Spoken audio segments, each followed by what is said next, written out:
नमस्कार दोस्तों, स्वागत है आप सबका एक प्यारी सी कहानी के साथ। आज मैं आपके लिए लेकर आई हूँ एक ऐसी कहानी जिसको सुनकर आपको भी लगेगा कि बीता हुआ समय चाहे जैसा भी रहा हो, लेकिन आने वाले समय के बारे में हमें अच्छा अच्छा ही सोचना चाहिए। तो चलिए कहानी शुरू करते हैं।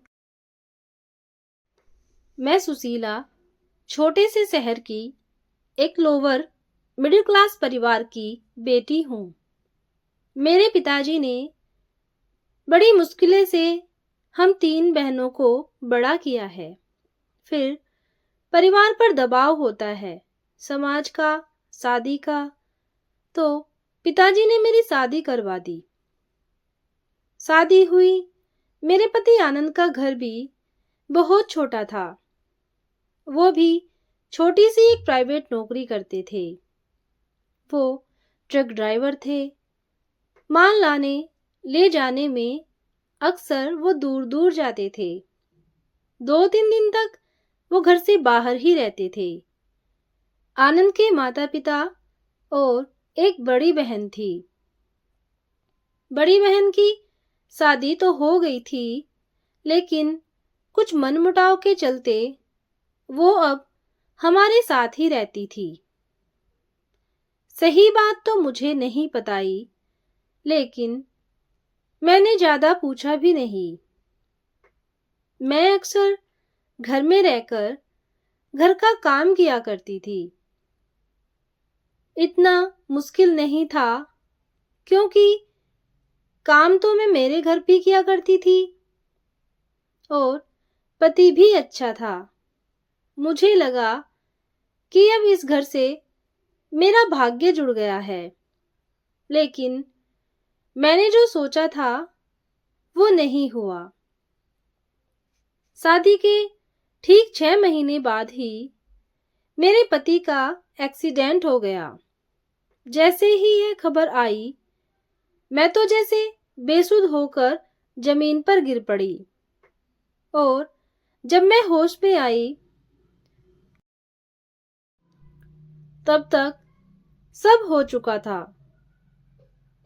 जो आप सोचते हो ऐसा कभी नहीं होता।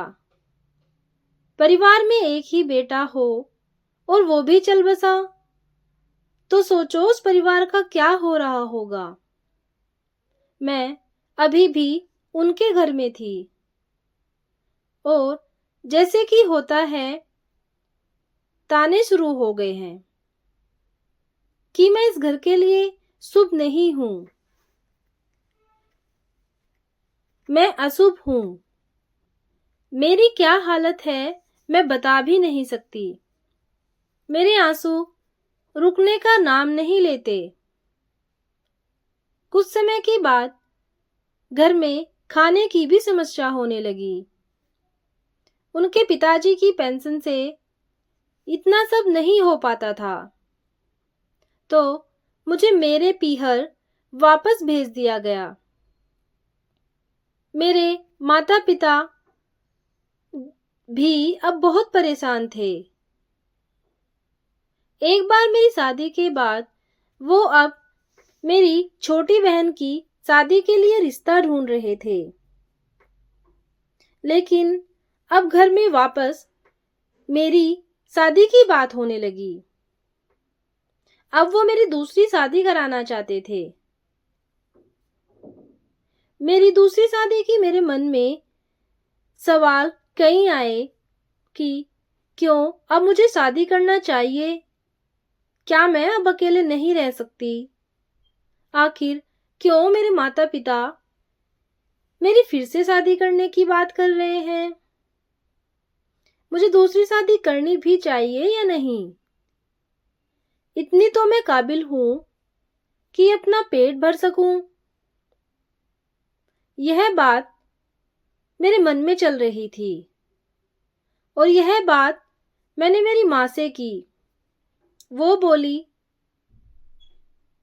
बेटा, हम और तेरे पापा कितने दिन के हैं? हमें तुझ पर तो पूरा भरोसा है, पर बेटा दुनिया का क्या? माँ की बात मैं पूरी समझी नहीं, लेकिन इतना तो पता है कि माँ बाप हमेशा अपने बच्चों का भला ही सोचते हैं और समाज में बात तो फैल ही गई थी, इसलिए कोई रिश्ता नहीं मिल रहा था। लेकिन फिर मम्मी ने बताया जीवन जी के बारे में। उनकी 7 साल की एक बच्ची है। अब उनकी पत्नी का भी स्वर्गवास हो गया है और उनकी एक दुकान है। घर में उनकी माता और एक बच्ची ही रहती है। मम्मी मुझे बोली कि बेटा, तू अगर माने तो हम तेरी शादी फिर से इनसे करवा देते हैं। मुझे पता चल गया था कि मम्मी पापा नहीं मानेंगे, इसलिए उनकी बातें सुनकर मैंने भी हामी भर दी और फिर एक बार मैंने शादी कर ली। जिंदगी की यह अजीब बात मैंने देखी, जब आप बहुत कुछ सोच कर रखते हो तब वैसा नहीं होता, और जब कुछ नहीं सोचते तो तब सब अच्छा अच्छा ही होता है। मैंने भी सोच लिया कि मेरी जिंदगी में खुशी आएगी ही नहीं। मैंने तो यह सोचा था कि मैं जहां जाऊंगी अब मुझे दुख ही मिलेगा। यह सब मैंने मन में ठान लिया था और मान लिया था। यह मानकर ही मैंने शादी की, लेकिन ऐसा नहीं हुआ। जीवन जी के घर में मुझे अजीब सी शांति लगी। बच्ची कीर्ति बड़ी ही प्यारी थी। जब से मैं आई तब से मुझसे चिपकी रहती है। नई मम्मी बोल के सास का थोड़ा ख्याल रखना पड़ता है, क्योंकि वो बीमार रहती हैं। जीवन जी ने तो अभी तक शायद मेरा चेहरा भी ठीक से नहीं देखा। मैं ये सब समझती हूँ, क्योंकि हम दोनों का एक ही दर्द है। इसलिए मैंने भी उन्हें अभी तक कुछ नहीं कहा। सिर्फ घर का काम और बच्ची, अब यह ही मेरी जिंदगी हो गई है।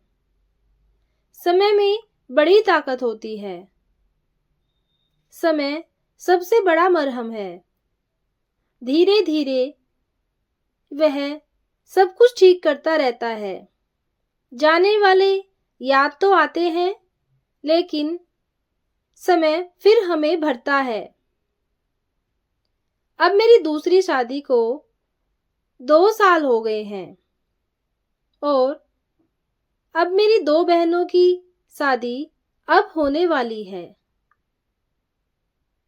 अब वो भी उभर रहे हैं।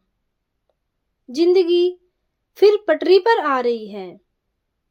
हंसी खुशी जैसे चुपके से आ रही हैं।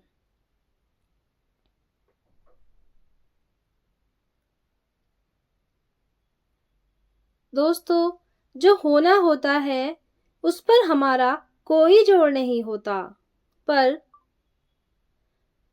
उस समय अपने आप को संभालना बहुत जरूरी होता है।